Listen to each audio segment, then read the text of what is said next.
నాకున్న సమాచారం మేరకు ఇద్దరు బలమైన ఎంపీలు సిట్టింగ్ ఎంపీలు చేరబోతున్నారు వైసీపీ ఎంపీలు. ఓకే, టచ్లో ఉన్నారు వాళ్ళతో, బీజేపీ పెద్దలతో. ఇద్దరు సిట్టింగ్ ఎంపీలు అపర కోటీశ్వర్లు. అదే సందర్భంలో ఇంకొక ముగ్గురు ఎమ్మెల్యే క్యాండిడేట్లు సిట్టింగ్ ఎమ్మెల్యేలు టచ్లో, వాళ్ళు కూడా వైసీపీ ఎమ్మెల్యేలే సిట్టింగ్ అంటే టచ్లో ఉన్నారు, వాళ్ళతో మాట్లాడుకుని ఉన్నారు. ఓకే, వాళ్ళు ఓకే చేయడం అనేది ఒకటి వాళ్ళు ఆగుతున్నది ఏంటంటే చంద్రబాబు నాయుడు ఇక్కడ సాగదీస్తున్నది ఏంటంటే వాళ్ళు చంద్రబాబుకి చెప్పింది 10 ఎంపీలు 25 ఎమ్మెల్యేలు, ఎమ్మెల్యేలు ఒక 5 దగ్గర చూసి చూడనట్టు పోతారు. 10 ఎంపీలు 25 ఎమ్మెల్యేలు లేదా 20 ఎమ్మెల్యేలు అనుకోండి, పవర్ షేరింగ్.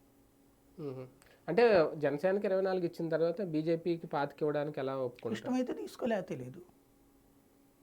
ఆంధ్రజ్యోతి రాధాకృష్ణ గారు రాశారని 4 తీసుకోవడానికో లేదు, 4 అని కాదు, ఏదో 12 ఏదో లెక్క వస్తుంది.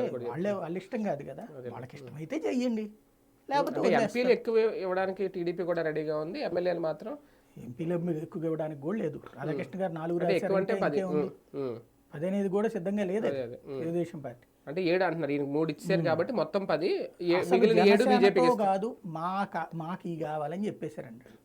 పవర్ షేరింగ్ కూడా పవన్ కళ్యాణ్ కాదు, బీజేపీకి కూడా బీజేపీకే కావాలని చెప్పేశారు. బీజేపీ